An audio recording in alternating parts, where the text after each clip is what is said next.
Bueno, bienvenida la doctora Flavia Vallejusti. Para mí es un honor recibirla acá en este espacio de rupturas inteligentes. Eh, Bienvenida. Gracias, Ana. Flavia es directora del Instituto de Neurociencias del Colegio de Abogados de San Isidro, entre otras muchas cosas. Eh, Flavia, ¿querés contarnos un poquito de vos? Eh, Bueno, sí, yo ya soy grande, así que sí. he hecho varias cosas en mi vida. Bueno, yo fui jueza de menores en el Departamento Judicial de San Isidro y hasta los 50 y pico de años. Y después, bueno, dejé de ser jueza y me especialicé en el tema de traumas colectivos. Me formé en distintos lugares. El último tiempo me formé en una universidad alemana, en traumas colectivos. Y además desarrollo toda una línea de neurociencias también y derecho, que hace ya 10 años que estamos en el Colegio de Abogados con ese tema. Hace 5 años que tenemos un instituto, así que es una mezcla lo mío entre neurociencias, todo lo que es derecho y protección de la infancia, derechos humanos. Yo me formé también tengo una maestría en adicciones y la especialización en derecho penal, así que un poco lo mío va por distintos lugares. Muy vasta la trayectoria. Sí. Ah, y soy psicóloga Eh, asociada en la Escuela de Pillon Rivière, que para mí, lo digo siempre, es importante porque también es una base importante para mí. Claro, por supuesto. Bueno, voy a empezar con la primera pregunta, si te parece. Sí. Eh, ¿Qué es el trauma? Bueno, ahora tenemos una nueva perspectiva del trauma, porque para nosotros el trauma es una función inteligente de nuestra mente y nuestro cuerpo que sabe cómo reaccionar frente a un hecho que nos resulta abrumador o que no podemos procesar emocionalmente. Entonces, de esta perspectiva, el trauma es como energía que queda congelada en el pasado, pero todo el tiempo late y se muestra en síntomas porque quiere ser liberada. Entonces, en los propios síntomas del trauma, nosotros encontramos también las herramientas de intervención. Así que para nosotros el trauma no es ni positivo ni negativo, es energía congelada en el tiempo que busca liberarse. Eh, ¿Y cómo fue tu primer contacto en el ámbito judicial con el trauma? Bueno, yo siempre trabajé en derechos de infancia y siempre trabajé con niños y siendo jueza de menores empecé a ver fenomenológicamente algunos temas, por ejemplo, cómo los traumas se repetían de generación en generación, también cuánto tenía que ver digamos, las primeras experiencias infantiles con ciertas trayectorias, incluso del ámbito penal juvenil. Digamos, empecé a ver los síntomas que claro, mi primera lectura fue desde la psicología, que por supuesto está integrada, pero con el tiempo empecé a darme cuenta que estos síntomas a veces eran portavoces de algo mayor o más profundo y que a veces eran intergeneracionales y ahora este último tiempo también puedo tener una visión más amplia de los colectivos. Mm, Es muy interesante, la verdad, todo lo que estás contando. Yo te escuché y recién lo mencionaste también, hablar del tema de esa energía congelada, ¿no? Frente al trauma, ¿cómo reacciona una persona habitualmente?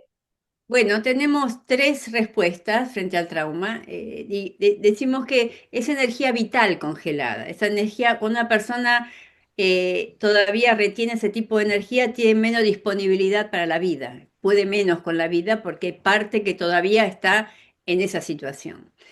Eh, Sabemos que las formas de enfrentar el evento traumático, que es un evento sobrecogedor, son tres y depende mucho del primer cerebro, que es el cerebro reptil. Nosotros tenemos básicamente, ¿no? Haciéndolo muy a grosso modo, tenemos tres cerebros. El cerebro reptil, que filogenéticamente es la evolución del cerebro humano a través de los siglos. El cerebro reptil es el cerebro animal y responde de tres maneras. O se frisa, o ataca, o se defiende. Son tres maneras de defenderse. Y nosotros no podemos anticipar de qué manera vamos a reaccionar nosotros, porque son reacciones animales, instintivas que salen. Después hay un segundo sistema, el sistema límbico, que es el sistema emocional, que es el que desencadena las emociones para la reacción. Y por último, el neocórtex, que es el que da una explicación o cuenta una historia sobre lo que ocurrió. Pero lo que hoy sabemos que el trauma no está en la mente, está en todo el cuerpo. Sabemos que el sistema vagal, que es el sistema que recorre todos los órganos, recorre el corazón, recorre las vísceras, la columna vertebral, etcétera. Y sabemos ya que en esos lugares hay neuronas también. Entonces, es el cuerpo el que primero sensa la situación traumática, lo pone en estado de alerta, manda la señal y el sistema límbico reacciona. Pero todo eso se desencadena de una manera que nosotros no somos conscientes. Pero sabemos hoy que el trauma está en el cuerpo, en todo el sistema neural, no solamente en lo psicológico. Con lo cual ahora también hay muchas de las terapias que se aplican hoy en trauma, son terapias físicas también, de trabajo corporal, ¿no? Porque lo primero que reacciona es el cuerpo que se tensa y que manda la señal.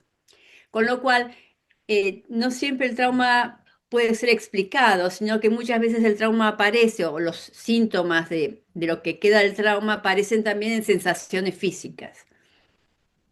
Muy interesante. ¿Qué incidencia tiene o si hay una relación directa entre la edad en la que se produce el trauma y lo que se puede, ¿no? Si, digamos, si la edad de las personas va teniendo una incidencia en esto del Por trauma. supuesto, ahora conocemos más en detalle los distintos tipos de trauma de la infancia, el trauma del apego, los traumas del desarrollo, etcétera. Cuanto más joven es la persona, más huella queda también neurológica sobre el trauma. Lo cual tampoco anticipa nada, porque también el cerebro del niño es el más plástico y el del adolescente también, con lo cual también tiene mucha capacidad también de reconversión y de volver a compensar lo que fue dañado. Pero sabemos que las huellas son profundas en la infancia y eso puede tener impacto a mediano y largo plazo a lo largo de toda la vida, sobre todo en lo vincular, cuando digamos el primer trauma es el trauma del apego, en los vínculos más cercanos, porque una de las consecuencias del trauma es la falta de regulación emocional y el niño aprende a regularse emocionalmente con los adultos, ¿no? Entonces, estamos con una sociedad que además está desregulada emocionalmente en muchos aspectos.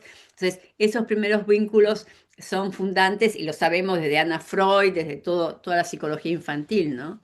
Así que no es Ujú. nada nuevo eso para nosotros.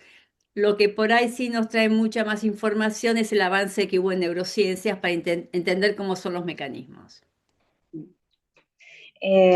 En tu experiencia, desde el punto de vista familiar, vos hablabas de repetición de patrones, ¿no? En esto de, eh, y a veces nosotros vemos en... Perdón, hay algo más que repetición de patrones. Cuando hoy hablamos de traumas, hablamos traumas personales que nos ocurren a lo largo de nuestra vida, Ujú. traumas intergeneracionales, padres e hijos, y traumas transgeneracionales, alrededor de 3 o 4 generaciones, y traumas colectivos, que son las capas más profundas. Estos traumas no son independientes, no es que uno u otro, sino que uno está dentro del otro y a veces se gatillan mutuamente. Hoy a través de la epigenética sabemos que hay mecanismos de modificación, no del genoma humano. Es tan inteligente nuestro cuerpo que no es que se modifique el genoma, pero sí el epigenoma, que son las adaptaciones al medio ambiente que se producen para sobrevivir. Entonces, esas adaptaciones que hacen parte del epigenoma, que significa, es un procesos químicos de los telómeros por el cual se activan o desactivan algunas expresiones del genoma humano, se incorporan como un aprendizaje genético para ser transmitido para la supervivencia. Pero ¿qué ocurre? Algo que ocurrió 3 o 4 generaciones anteriores, como una hambruna, en la cuarta generación puede ser un desorden alimentario, o sea, comida no falta, pero aparece otro tipo de desórdenes. Para poner solo un ejemplo muy básico. Pero hoy sabemos, y cada vez sabemos más, que hay cuestiones que se transmiten químicamente y que son adaptaciones que nosotros transmitimos por la supervivencia, por la biología. Eh, me dejas pensando en esto, cómo a través del síntoma vos podés saber qué pudo haber pasado antes, ¿no? A través de un síntoma actual. El tema es cómo leemos los síntomas. Si los leemos para suprimirlos o si leemos para Claro, comprender qué capas más profundas puede estar expresando ese síntoma. Si hay un síntoma es que hay algo que quiere ser liberado, algo que no es visto, que necesita ser visto y liberado. Así que, y por otro lado también, nosotros los occidentales estamos muy mentalmente en el solving problems, cómo resolvemos problemas. Y sí, a veces no es de resolución de problemas, pero es mirar lo que es difícil de ver. Yo digo esto porque yo ahora estoy en Europa, pero vengo también de Macedonia y de Líbano, donde también se habla de traumas colectivos, hay traumas transgeneracionales. Y a veces la pregunta es, bueno, ¿y cómo resolvemos esto? Y a veces no es resolver, es comprender cómo son los mecanismos, porque cuando uno comprende, también pone cierta luz y comprensión, digamos, al síntoma y le da una expresión y le da un lugar al síntoma también. Así que yo soy bastante cauta con estas cosas, en el sentido de que esta manera de pensar, si se quiere, el trauma es una perspectiva, ¿no? Es una perspectiva, es una comprensión.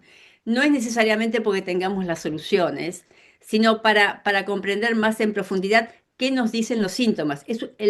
Digamos, cada trauma tiene un lenguaje socioemocional diferente, que ese lenguaje socioemocional también depende del contexto cultural, social, histórico. Entonces, no es solamente que tenemos un diccionario para decodificar los síntomas. O sea, claro, tenemos el síntoma de estrés postraumático, pero hoy sabemos que no todas las personas frente al mismo hecho desarrollan estrés postraumático. Hay algunos que inician un proceso de resiliencia y de transformación y otros no lo pueden hacer. Sí sabemos que tiene mucha importancia las experiencias previas al trauma, cómo nos preparan para atravesar el trauma. O sea, hay cosas que sí sabemos. Pero, digamos, lo que permite esta perspectiva del trauma es más comprensión. Y para mí es una de las cosas que hoy más necesitamos comprender, porque está cambiando mucho la cultura, la manera de socializar de los chicos, la manera de aprender, digamos, está una mutación general estamos. Y una de las dificultades que tenemos justamente es comprender. Pero para comprender tenemos que contextualizar, o sea, no nos sirve hacer cortes lineales sobre las situaciones, sino contextualizar cada situación. Em, yo te escuché hablar y me llamó poderosamente la atención el tema de las cuatro distancias, las cuatro inteligencias, las cuatro escuchas, las cuatro empatías. Y particularmente te quería preguntar, ¿qué consideras vos qué herramientas tendría que tener un profesional del derecho que tiene que acompañar a alguien en un proceso judicial que ha atravesado un trauma? Bueno, lo que sí, digamos, después de tantos años, vos pensás, Ana Laura, que yo hace más de 40 años que estoy en esto. En temas de infancia, como jueza, fundé la Defensoría del Niño del Colegio de Abogados, hago supervisiones, digamos, estoy en esto. Y lo que te diría ya a esta edad mía es que para mí es más importante la actitud de la persona y las cualidades blandas que la parte teórica. Bien. Porque es más, hoy en día muchas de las teorías que nosotros teníamos ya no nos sirven para estos nuevos escenarios. En cambio, las cualidades blandas nos permiten tener una aproximación con más encajes en la realidad. Y por otro lado, nos permiten regular nuestra respuesta y dar respuestas más ajustadas también a las necesidades. Entonces, creo que hoy el profesional, claro, con la inteligencia artificial, la respuesta legal la tenemos enseguida, cuáles son los caminos legales. Pero hay algo que la inteligencia artificial no nos va a poder reemplazar y es en la cualidad humana de la intervención. Y es ahí donde hoy tenemos que trabajar más, me parece a mí. Ujú. A mí hay algo que siempre me preocupa, que tiene que ver con esto que vos planteabas de poder ver las cuestiones de manera macro con contexto, ¿no? Y me gustó ese concepto de las distancias y cómo vos ponés eh, en palabras esto de si yo estoy en el escenario, lo que veo es muy acotado y cómo a partir de los movimientos que hace el profesional puede ir viendo, ¿no? Más allá de lo que muestra linealmente el tema. Sí, digamos, esto está en empezar a ver el profesional como alguien que sensa la situación. Sensa me refiero que va sintiendo la situación, la va percibiendo, va sensando el sistema también que interviene. Y también para hacer eso internamente tiene que adoptar distintas distancias objetales respecto de la intervención. Y por supuesto, desde mi perspectiva hay cuatro distancias, o sea, cuando estamos en el escenario que intervenimos en primera persona, cuando estamos en la platea y vemos el movimiento, la coreografía, y ahí vemos el sistema, cuando estamos en el hall de teatro que pensamos sobre lo que ocurrió y cuando nos vamos a la calle y nos olvidamos. Y para mí, yo muchas veces lo que he visto en los profesionales es que hay profesionales que quedan instalados en una sola distancia. Y eso les puede provocar burnout, puede provocar una distorsión también. El que está afuera pensando todo el tiempo y no mira lo que pasa también es una distorsión. También el que no apaga nunca la luz y se olvida también es un problema. Entonces, digamos, es trabajar internamente estas distintas distancias de aproximación, que son distancias que no son solamente respecto del trabajo, son distancias internas que se trabajan. Sí, ¿vos crees que los profesionales para este tipo de situaciones requieren, no sé, algún tipo de acompañamiento? Porque habitualmente las personas que eligen el derecho de familia, por ahí en particular, eh, fueron atravesadas por algo que pasó en su propia familia, que las lleva a través de la profesión a tratar de ayudar o sanar algunas cuestiones pendientes. Y, y a veces intentan en los procesos de los otros sanar cosas que no pudieron atravesar en los propios. Entonces, esto puede ser un obstáculo. Obviamente que esto es la regla, digamos. Todos los que estamos en esto, en algún punto elaboramos cuestiones personales. Esto en cualquier otro trabajo, no es el único, es cualquier otro trabajo. Ujú. Sí. Yo, por ejemplo, mi mamá es hija adoptiva y yo siendo jueza de menores y trabajando adopción, yo también trabajé una parte mía que no estaba completa en mí. O sea, eso también me llevó a mí a focalizar algunas cosas que yo antes no había visto en mi vida. Así que, pero eso no nos hace ni mejores ni peores, digamos. Todos, digamos, si uno tiene una visión también de purpose, de sentido en lo que hace, se da cuenta que uno también va creciendo a lo largo de todas estas experiencias. Por supuesto, para trabajar con infancia, primero hay que tener cierta claridad y trabajo sobre la propia infancia, para no proyectarlo en los casos. Y otro obstáculo que yo veo frecuentemente, justamente por estos puntos ciegos, es que los profesionales se apropian del caso y se apropian de la trayectoria del caso. Y en eso hay que ser tan respetuosos de comprender que las familias y los niños hacen sus propias elecciones y a veces uno acompaña esas elecciones. Aunque uno pensaría que el final debiera ser otro, bueno, finalmente cada uno elige en la vida y eso exige un grado de desprendimiento también, de estar abiertos a lo inesperado, a soluciones que no esperamos tampoco y empoderar a las personas, cada una desde su lugar, lo que puede y lo que no es capaz de hacer y aceptarlo también, ¿no? Yo creo que ese es un punto que es más humano, pero que tiene que ver con nuestra profesión, que es trabajar con la incertidumbre, trabajar con la complejidad y trabajar un rol que no es de sustitución de la voluntad del otro, sino que es un rol de catalizador, donde uno ayuda al otro a desplegar las energías dormidas o lo que no puede ver, y de esa manera el otro puede tomar mejores decisiones y con más libertad. Porque una de las cuestiones que tiene el trauma, que la persona tomada por el trauma tiene menos libertad para decidir. Y un trauma que no se trabaja se transforma en destino, es lo que decimos en nuestros medios habitualmente. De todas maneras, Ana, también decirte que esta perspectiva informada por el trauma no significa que somos cada uno de nosotros especialista en trauma, no se trata de eso. Se trata simplemente de tener estas lentes, esta perspectiva Mm. que nos permite comprender mejor. No somos terapeutas por esto hay que decirlo también. No, no, no, claramente, claramente no, y no es nuestra incumbencia. Me interesaría avanzar sobre un concepto que yo te escuché y que yo no había escuchado, hasta que vos lo mencionaste, que es la empatía. La empatía, sí, es una de las, digamos, siempre, normalmente se habla mucho de la empatía, y efectivamente la empatía para nosotros es una herramienta, pero un exceso de empatía lleva a que las emociones me lleven a mí, que yo no pueda tener un espacio interno de control de la emoción y no permite distinguir entre la emoción del otro y mi emoción. Entonces, la empatía es decir, yo tengo la empatía, comprendo la emoción del otro, pero también sé que esa emoción no es mía, que le pertenece al otro. Es como, se abre ahí un espacio donde yo comprendo, pero también esa no es mi emoción. Y si trabajé esto es porque siendo jueza de menores, muchas veces si uno se involucra demasiado, te arrastran las emociones y decidís mal. Muchas veces alguien que trabaja en el ámbito judicial o como abogado de familia tiene que tomar decisiones que no son fáciles y que en un primer momento son dolorosas.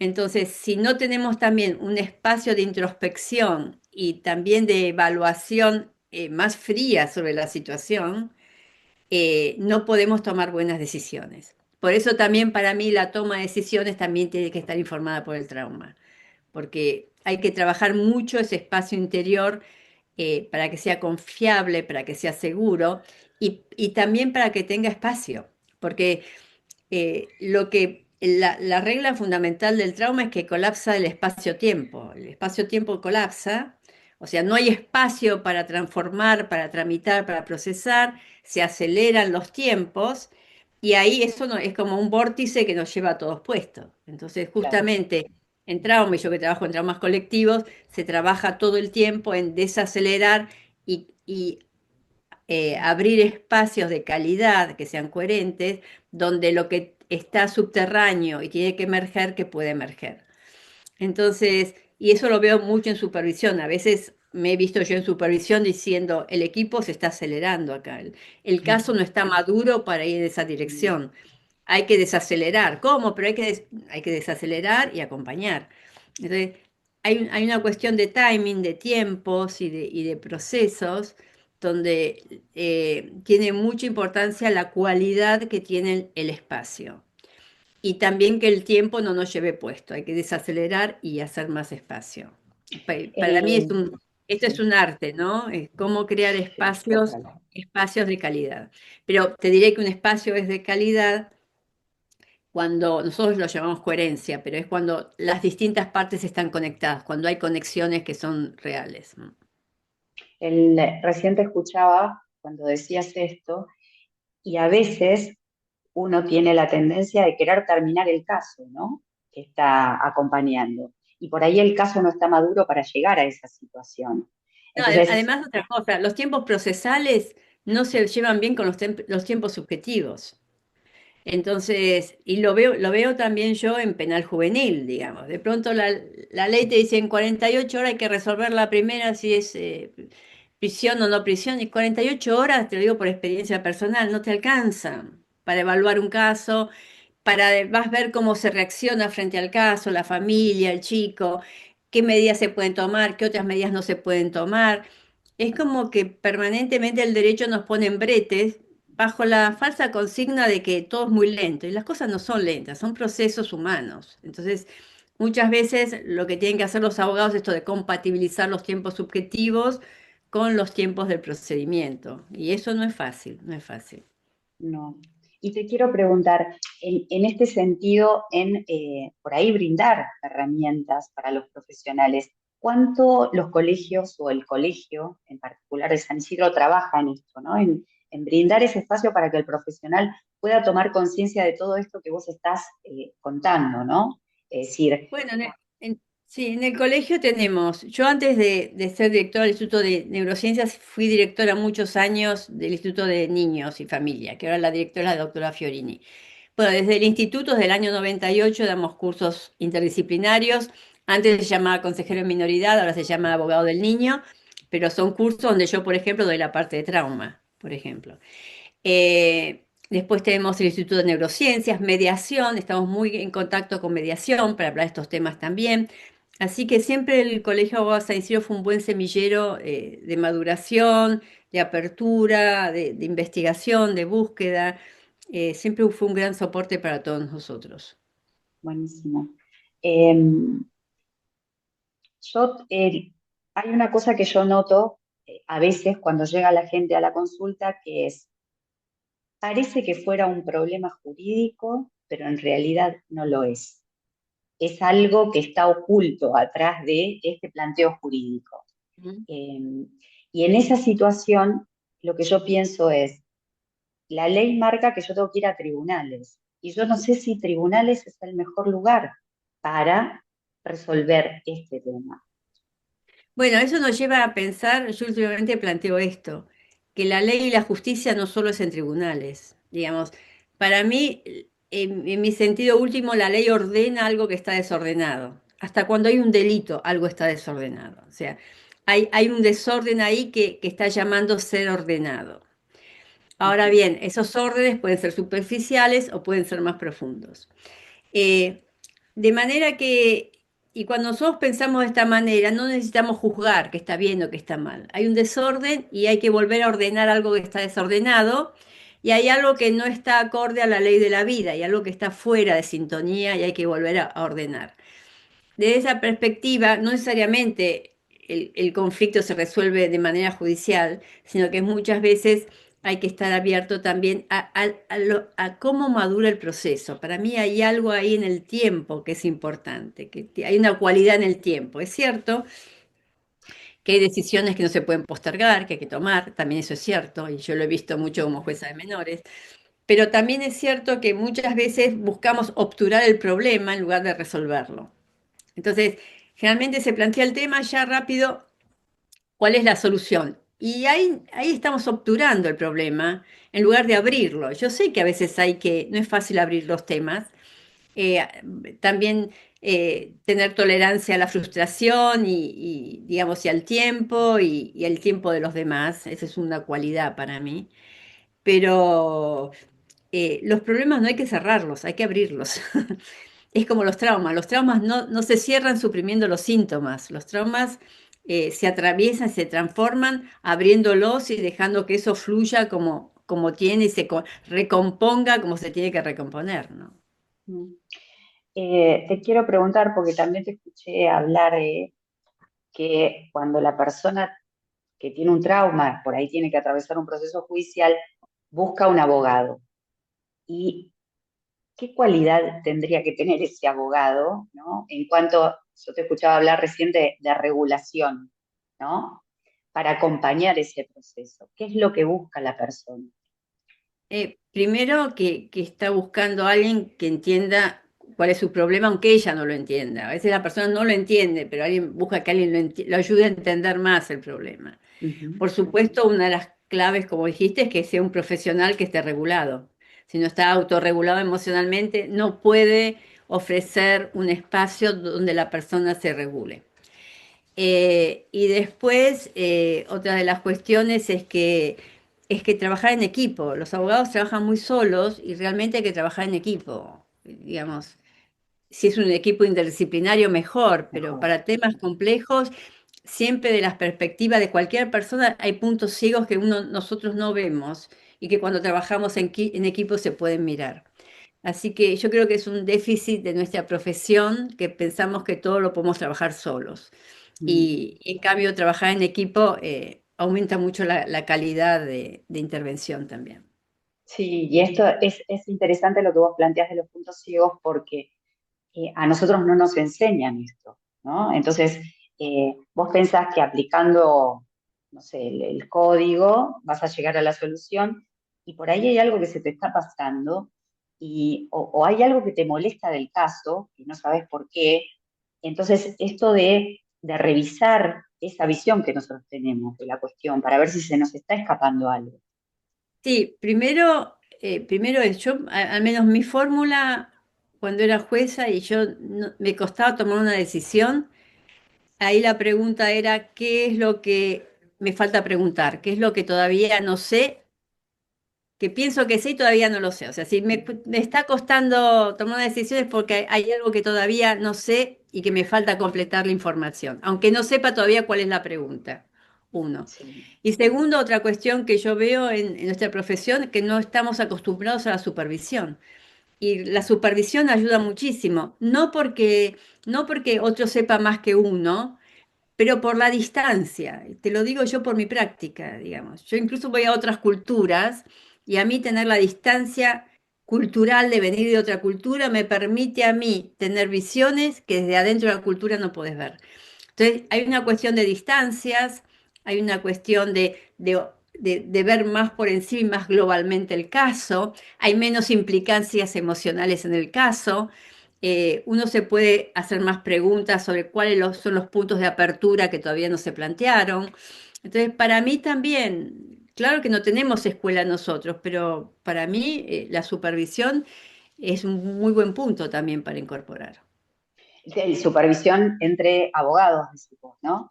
Sí, ¿por qué no? O sea, Claro, en esto, yo ya no creo tanto, sí. en estos últimos tiempos, no creo tanto en que las cosas se resuelven a nivel de especialidad. Digamos, hay Ujú. cosas que se resuelven a nivel de especialidad, pero si vos no tenés una comprensión holística, no la vas a solucionar, digamos. No, Porque una mirada fragmentada va a tener una respuesta fragmentada. Entonces, ¿cómo podemos tener miradas integrales más holísticas para que las respuestas sean también más integrales? Y no tener miedo a esto de las distancias. O sea, para mí hoy la distancia es un recurso. Mirá, te lo digo por mi experiencia reciente en Medio Oriente, digamos. Para mí estar lejos de allí, a mí me permite tener también una visión diferente. claro. Entonces, no tener miedo a esto tampoco, ¿no? No es que por estar más cerca vamos a saber la solución, digamos. Es como que la solución se va construyendo en distintas capas también de distancias. Por eso, como vos dijiste, el tema de distancias es un tema importante. Sí, para mí fue maravilloso lo que explicaste, porque, o sea, yo trato de hacer zoom en los casos, que es mi forma de tomar la distancia para poder verlo desde arriba, en lugar de acotado al punto que se ve, ¿no? Eh, Pero ¿qué pasa? Cuando vos te planteas eso, hacer Zoom, lo planteas de vos misma, que haces Zoom. ujú, ¿Qué pasa si en lugar de ese plantear hacer Zoom, te lo planteas vos como distintas instancias internas tuyas, ¿no? ujú, Es como que cambia, son distintos posicionamientos eso. Y a veces sí, es cierto, a veces podés tomar una distancia, a veces otra, y para mí, incluso la salud mental de los profesionales depende de transitar las cuatro distancias.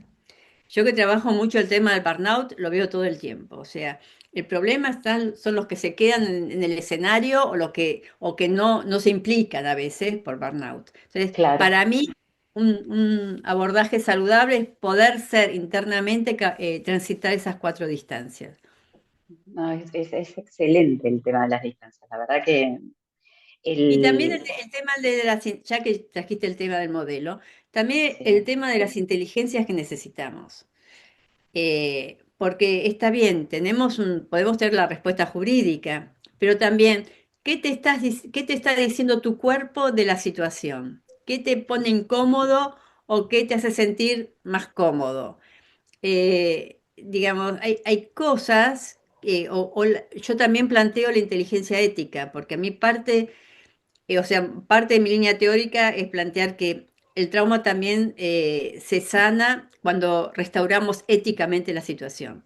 mm, Entonces, ¿qué te dice tu inteligencia ética acerca de lo que es más justo en esa situación? Y puede ser que no coincide exactamente con lo que te pide tu cliente, sino que tu percepción te indica tu inteligencia ética te indica que por ahí va por otro lado. Pero no perder la conexión con el tema justicia, porque en algún punto cualquier intervención de cualquier abogado o judicial, lo que sea, nosotros encarnamos la ley. Entonces, eso te da autoridad, pero no la autoridad del poder, te da una autoridad de sentir que hay algo llamado al orden en vos, que algo es convocado al orden, ¿no? ujú. Y eso también es la posición. Ujú. Es súper interesante lo que dijiste recién, porque muchas veces pasa esto, que el cliente quiere algo que vos sentís que no es por ahí, ¿no? Claro, Y en esa situación es complicado porque pareciera, o el cliente a veces lo interpreta como que vos estás en contra de él también. Y en claro, realidad, por ahí lo que vos estás viendo es que el camino que marca él no va a permitir la solución del caso, que el claro. caso trasciende lo que él quiere, ¿no? Sí, sí, y además ahí lo que pasa es que falla la coherencia entonces. Entonces, digamos, porque hay otro tema que yo veo hoy en día, que es como uno construye autoridad. La Mm, autoridad legítima, digamos. ¿Cuándo hay autoridad legítima y cuándo es puro poder? Entonces, la autoridad legítima, que es la autoridad en un caso, la autoridad profesional, se construye en base también a la coherencia y hay algo que está ligado a la trayectoria, no en el tiempo, pero sí a la coherencia, ¿no? Y muchas veces es algo que no se habla. Yo también hablo ahora hablamos de traumas morales, hay traumas morales. mm, Eh, entonces, nuestra profesión también está llena de dilemas éticos y morales. mm, Muchas veces es tremendo. muy fácil lo que hay que decidir, pero no es tan fácil cuando hay que decidir qué se decide. Entonces, muchas veces tenemos dimensiones también éticas que nos confrontan a dilemas que para mí vale la pena darse el debate, vale la pena blanquearlos, por lo menos, decir qué tensiones éticas o morales o de valores yo siento frente a esto. Para mí es una dimensión también que nosotros muchas veces silenciamos de esto, ¿no? Sí. Y por ahí yo particularmente hago análisis, entonces yo lo superviso en mi análisis y Claro. hablo, me está pasando esto y tratamos de desarmarlo para ver qué es lo que me está trayendo, ¿no? Pero yo creo que tiene que ver mucho con el tema de salir de la omnipotencia que a nosotros nos enseñan en la facultad, que por lo sabes todo, que lo puedes resolver Claro. todo. Sí, salir de la omnipotencia por un lado, pero eso es salir de la omnipotencia que no nos quite autoridad. Autoridad. Autoridad. Porque yo también algo que veo en distintos ámbitos ahora es que junto con ese cuestionamiento se nos fue la autoridad. Y Sí, en la escuela se necesita autoridad, en la policía se necesita autoridad, en la política se necesita autoridad, pero para que algo de esa autoridad sea legítimo, hoy lo tenemos que construir de adentro, no nos está dado esa autoridad desde afuera, la tenemos que construir desde adentro. Y para mí esto es un desafío hoy, o sea, cómo construimos autoridad en el interior de nuestras profesiones, de nuestras instituciones, sí. pero una autoridad que sea legítima, o sea, que no necesite estar validándose todo el tiempo, sino que realmente sostenga, y eso se sostiene también con valores y con ética, también con eso. Mm. Maravilloso. Recién pensaba que a veces pasa en tribunales que vos necesitas que el juez dicte una resolución y muchas veces evita el tema de aplicar o de realizar el acto jurisdiccional que tiene que hacer, ¿no? Para lo cual fue investido. Eh, no sé si por temor, por querer evitar, por tratar de que las partes lleguen a un acuerdo, Yo pero a creo, veces esto no es posible. mira, yo también hablo mucho de roles, cuál es el rol de cada uno. Y el rol de decisor es el rol de decisor. Te guste o no te guste, tenés que tomar la decisión. Y la tenés que tomar vos, no la puedes delegar en terceras personas. Digamos, el Claro. decisor tiene que tomar la decisión, sea en la escuela, sea en el hospital, sea en la policía, sea en la justicia. Es el decisor el que tiene que tomar la decisión.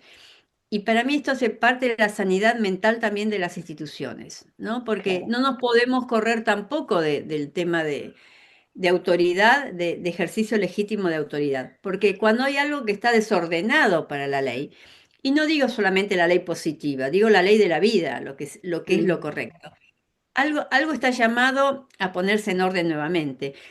Y será por mi experiencia también con pequeñas víctimas, que yo he sido testigo cómo el hacer justicia y volver a poner las cosas en su lugar también tiene una dimensión de sanación, ¿no? claro. Entonces no tenemos que perder de vista esto tampoco.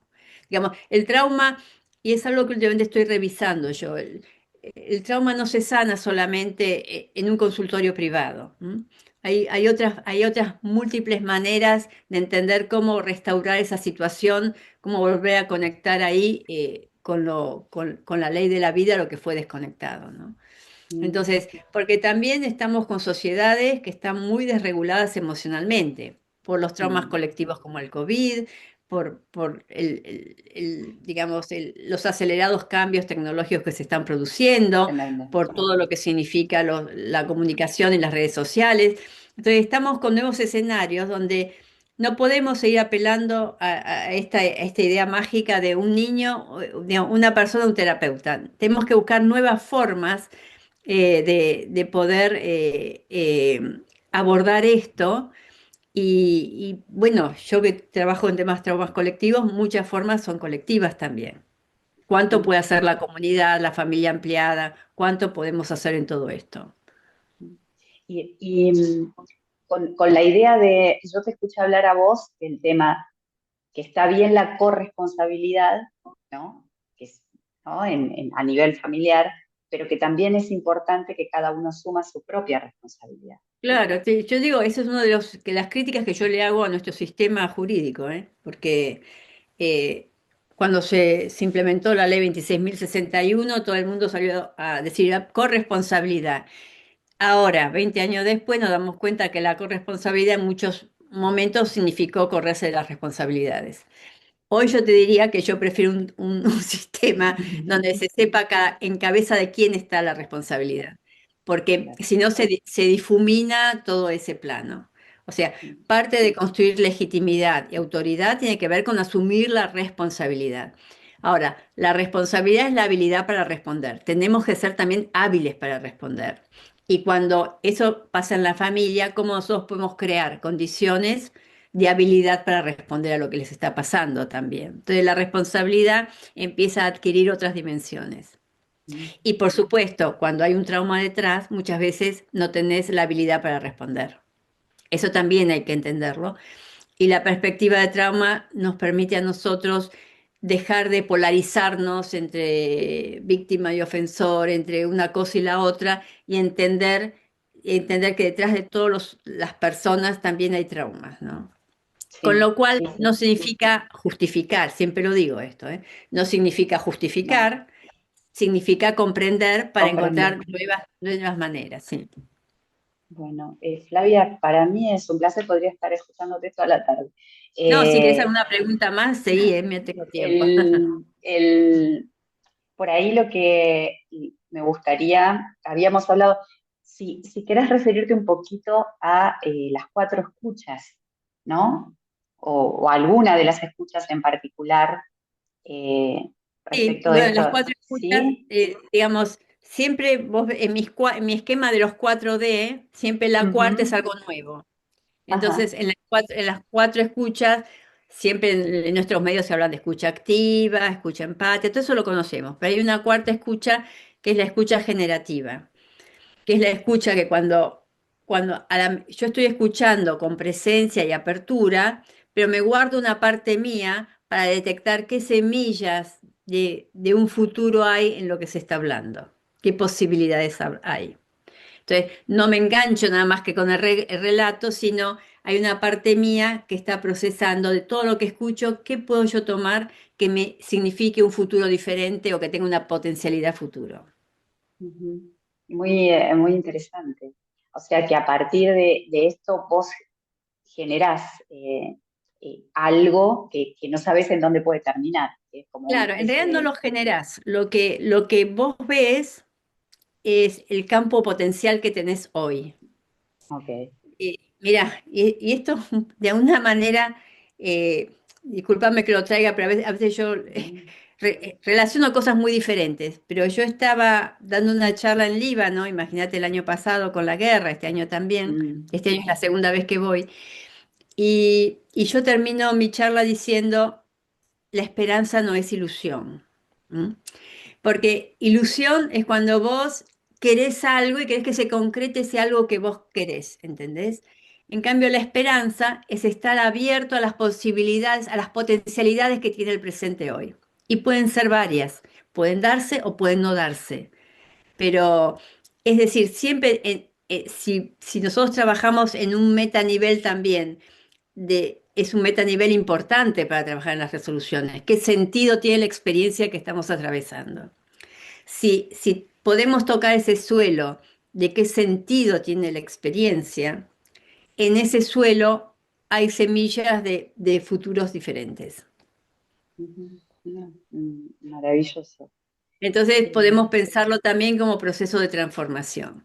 Hoy hay muchos filósofos que están hablando de esto, si tenemos o no derecho a la esperanza, como está el mundo hoy. Eh, pero también está en hacer una nueva relectura de esto, ¿no? Interesante la palabra que dijiste recién. ¿Cómo uno puede darse cuenta que superó ese trauma, el trauma que por ahí arrastra? Y digamos, estos son procesos, no es que hay un momento que uno dice, me iluminé, ya está. Pero hay un Ujú, momento donde uno se siente más enraizado. O sea, el trauma te desconecta, pero sobre todo el trauma te desconecta de vos mismo. Esta es la dimensión del trauma. Hay una dimensión que te estás desconectado de una parte tuya. Por eso tenés menos energías para la vida. Cuando en el proceso de transformación algo ocurre, volvés a integrar eso en tu persona y eso te da raíces. O sea, hay un sentimiento de estar más enraizado en la vida y ser más vos mismo y ser más auténtico también, ¿no? ujú, Entonces, yo creo que no es un solo momento, que es un proceso, que un proceso que tiene mucho que ver con qué sentido tiene la experiencia que estoy atravesando, si yo le puedo dar mm, sentido. Por eso parte del trauma, y eso tiene que ver con los profesionales, es que sean capaces de hilar una narrativa de lo que ocurrió, una narrativa que le dé sentido a la experiencia. Eso sería otro nivel meta de la intervención. Eh, sí, como convertir, yo muchas veces planteo que ya que tengo que atravesar este proceso, ¿qué puedo capitalizar de todo esto para, para que no haya pasado en vano todo lo que claro, pasó? exactamente. Es trabajar a nivel de sentido. ¿Qué sentido tiene? Que el sentido no está puesto afuera, está internamente. ¿Qué sentido le doy yo a esta experiencia? Y ahí es cuando aparece este sentido donde puede aparecer la resiliencia como resultado, digamos. Ujú. El poder mirar con ojos nuevos la misma situación, Sí, con ¿no? ojos nuevos y también con ojos compasivos. Y ahí es importante el rol del abogado o de quien está. Lo que nosotros no podemos ver compasivamente, hay otro que lo puede mirar por nosotros. Y cuando hay otro que nos puede mirar por nosotros compasivamente, a nosotros se nos abre una puertita para también mirarlo de esa manera. Sí, no, Que nuevamente, maravilloso. esto no es justificar, no se trata de No, justificar, pero se trata de una apertura diferente. sí, yo pienso que es muy difícil cuando las personas atraviesan situaciones traumáticas poder hablar fuera del dolor, porque las sensaciones que están hablando todo el tiempo en carne viva. Entonces, es muy difícil ver, hablar, comprender. Entonces, yo hago el mismo ejercicio que vos. No justifico, pero comprendo. Claro, entonces, pero ¿qué pasa? Cuando la persona está instalada en ese lugar, que es un lugar doloroso, de herida abierta, donde todavía ni siquiera hay cicatriz, está la herida abierta, alguien tiene que sostener esta otra parte. Es como si todos hacemos parte de un mismo campo. Entonces, el que está Ujú, en esa situación, hay cosas que no puede ver, incluso de sí mismo, que el otro sí puede ver. Como por ejemplo, el otro puede sostener la capacidad que yo no tengo de comprender que yo voy a poder atravesar esto. Hay alguien que tiene que, y ahí está la esperanza. O sea, alguien tiene que sostener la esperanza de que hay luz al final del túnel. sí. Entonces, y no se trata de que uno lo tenga que decir, es como nosotros miramos la situación, de qué manera miramos. Y en el caso de las personas que se sienten culpables, es también cómo otro me puede mirar compasivamente cuando yo no Mm, me puedo mirar compasivamente. Entonces también sí. hay como un trabajo ahí de cooperación y de tomar por momentos ciertas partes mías que yo no me puedo hacer cargo. Mm. No, bueno, estoy maravillada. ¿Qué quieres que te diga? La verdad que súper enriquecedor todo lo que compartiste. Me parece que da para trabajar mucho más, para poder hacer como una reevaluación de lo que representamos nosotros para las personas que tenemos, a quienes acompañamos en sus procesos, ¿no? Que no, que la cosa no se agota en lo jurídico y que va más allá, trasciende. Sí, mira, yo Entonces, te diría que hace 20 o 30 años atrás hablamos de interdisciplina, después hablamos de ujú, transdisciplina, ahora incorporamos neurociencias, pero ahora estamos incorporando una dimensión más, porque yo antes nunca se me hubiera ocurrido pensar en la dimensión colectiva de los traumas, que ahora sí la tomo en Claro. serio. Entonces, es como que cada vez vamos avanzando, donde el cuadro se hace más complejo, pero además donde va a cambiar tanto la profesión del abogado en los próximos años.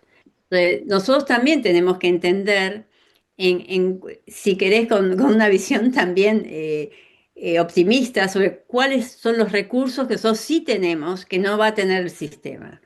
Entonces, para mí hay que potenciar eso porque además cada vez hay más conflictos interpersonales, son más complejos, o sea que es más necesaria todavía esta mirada.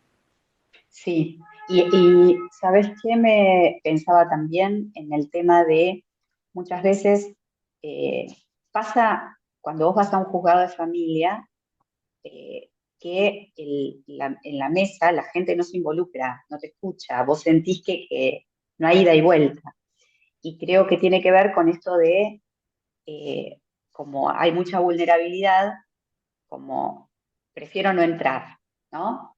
Entonces, me parece que hay que poder hacer esta práctica de entrar y salir de la vulnerabilidad y que tiene que ver con no generar una distancia que al otro le dé la sensación de que vos no lo estás escuchando, sino podés escucharlo sin involucrarte, en definitiva con lo que vos decías, con la empatía, que no haya confusión, ¿no? No, y otra cosa que vos puntualizaste que es muy importante y yo siempre lo marco, hay que abrir y cerrar las dos cosas. Sí, Ser capaces de abrir y después siempre hay que cerrar.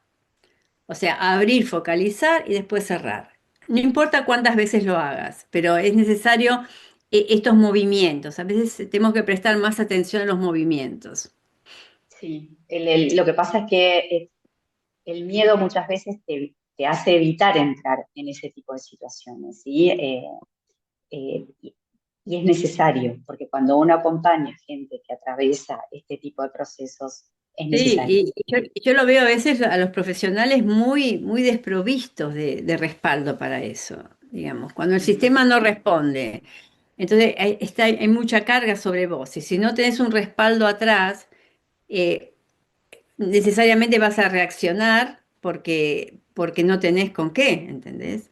Sí, Entonces yo creo que los profesionales necesitan mucho más acompañamiento en esto, sí. sí, sí. Bueno, Flavia, te súper agradezco toda esta No, al charla, la contrario. verdad, maravilloso. Bueno, ya te comprometeré para otra, porque ¿Cómo no? Por me supuesto. encanta y tu claridad y lo didáctica que sos en las explicaciones, la verdad, es fantástico. Así que muchísimas gracias y Bueno, quedamos en gracias, Ana. contacto. ¿Eh? Bueno.